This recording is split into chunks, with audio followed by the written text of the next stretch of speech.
হয়তো আপনারা অনেকেই জানেন আইকিউ এমন কিছু ফোন লঞ্চ করতেছে যা অন্য অ্যান্ড্রয়েড মোবাইলকে টক্কর দিতে। আইকিউর বাম হাতের খেলা। আইকিউর সম্পর্কে আপনি যদি একজন সাধারণ মানুষ হয়ে দেখেন তেমন নাও জানতে পারেন, এবং যারা গেমার আছে তারা কিন্তু একশো জানে আইকিউ কি এবং কি করতে পারে। তবে হ্যাঁ, আমরা সকলেই জানি একটা ফোনে সবকিছু পারফেক্টলি হয় না বলতে আমি আপনাদেরকে এটা বোঝাতে চাচ্ছি, একটা ফোনে কোনো না কোনো দিক দিয়ে একটা কমতি থেকেই যায়।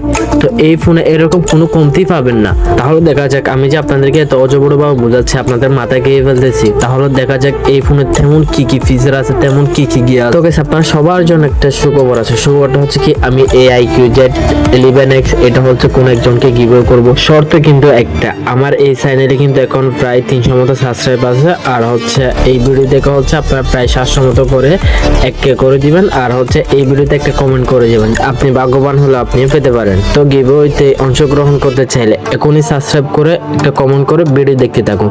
আচ্ছা, এই মোবাইলে যেসব দিকগুলো আমার বেশি ভালো লাগছে সেটা হচ্ছে, এক নম্বরে হচ্ছে ব্যাটারি হচ্ছে 7200 mAh ব্যাটারি। এখন আপনারা অনেকে বলতে পারেন 7200 mAh ব্যাটারি তো অনেক মোবাইলে আছে, এটা আমি বলতেছি না।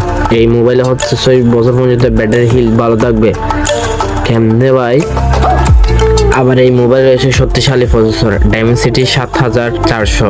যদি এই প্রসেসর দিয়ে স্ন্যাপড্রাগন এলিট জেনের সাথে কম্পেয়ার করতে চান তাহলে স্ন্যাপড্রাগন এলিট জেন কিছুটা এগিয়ে থাকবে। এই মোবাইলের ক্যামেরা হিসেবে ইউজ করা হয়েছে 50 মেগাপিক্সেলের ক্যামেরা, যেটা দিয়ে হচ্ছে সামনে আর পিছনে দুটাতে 4K তে ভিডিও রেকর্ড করতে পারবেন। এবং যদি আমরা পিকচারের দিকে তাকাই তাহলে আইফোন 11 এর ক্যামেরাকে কট দেওয়ার ক্ষমতা রাখে। এরপরে রয়েছে ওয়াটার রেজিস্টার, আইপি রেটিং হচ্ছে 68 এবং হচ্ছে আইপি রেটিং 69, যা হচ্ছে ধুলাবালি এবং হচ্ছে পানিতে চোবাই থাকলেও কয়েক মিনিট পর নিলেও তেমন সমস্যা নাই।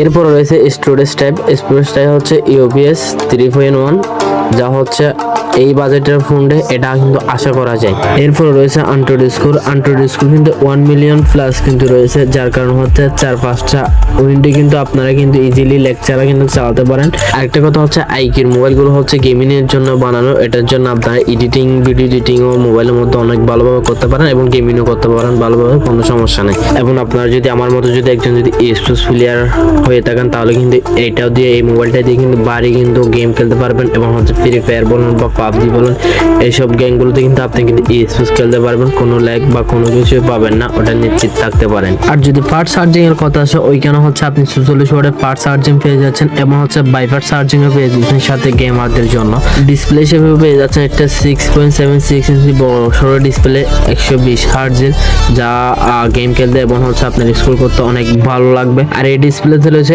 HBM 1219, আউটডোর অনেক ভালোভাবে দেখতে পারবেন, বাইরে রোদের মধ্যে প্যারা খেতে হবে না ফোকাস নিয়ে। শেষমেশ আমি একটাই কথাই বলতে চাই, এই বাজেট রেঞ্জের মধ্যে এইরকম পারফরমেন্স কোনো মোবাইল কোম্পানি দিতে পারবে না। আর তাছাড়া আইকিউ মোবাইল এমনিতেও ভালো, এমনিতেও পারফরমেন্স ভালো দেয়, এটা আপনারা তো অনেকেই জানেন বা আবার অনেকে জানতে নাও পারেন।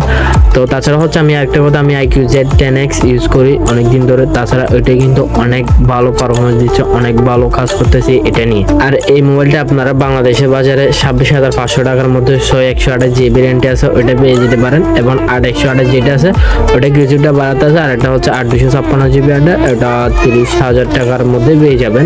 আর ওইটা মনে করেন 27,000 টাকার মধ্যে পেয়ে যাবেন, 28,000 টাকা মতো মেবি লাগবে। আর ইন্ডিয়া বাজারে কিছুটা কম হতে পারে, ওইটা ইন্ডিয়ার টাকার উপর নির্ভরশীল করে। আপনারা যারা ইন্ডিয়ান আছেন তারা ওইখানকার প্রাইসটা দিকে নেবেন। তো ভিডিও এই পর্যন্ত, দেখা হচ্ছে অন্য কোনো ভিডিও নিয়ে। ততক্ষণ পর্যন্ত ভালো থাকুন, সুস্থ থাকুন এবং ভালো রাখুন আপনার চারপাশ।